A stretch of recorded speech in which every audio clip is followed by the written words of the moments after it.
সাত সকালে গোমতী জেলার শাসকের উদয়পুরস্থিত সরকারি বাসভবনে অভিযোগ নিয়ে হাজির হন প্রচুর সংখ্যক মানুষ।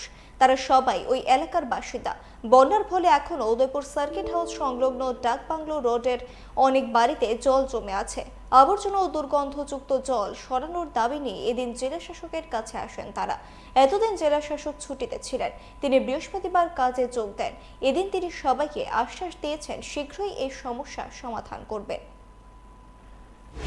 100 মিটার দূরে আমাদের ঘর, সবার আমরা এখানের ঘর। যেহেতু অভিভাবক কালকে ফিরে আসছে, এতদিন আমরা ছিলাম আজকে 11-12 দিন আমরা ঘর ছাড়া। এখনো ঘরে বাড়িতে কোমরের উপরে জল। আমাদের ড্যামেজ তো করে লাভই নাই, আপনি মানে জিজ্ঞেস করেন বা খবর নেন এখানে সেই জায়গা সবার একই কন্ডিশন। আমরা যদি আরো সাফার করি তাহলে আমাদের ঘরগুলো ড্যামেজ হয়ে যাবে। করলে আজকে কালকের মধ্যে যাতে সমস্যা সেটা আমি চেষ্টা করি। ঠিক আছে। আমরাও চাইছি না যে আপনি ওনারা মানে এখন দুবন্ত অবস্থায় মানুষের বাড়িতে গিয়ে থাকছেন, শেল্টারে হচ্ছে। স্যার আপনি আমাদের অভিভাবক, আমাদের বাচ্চা। ঠিক আছে, আমি দেখবো আজকে।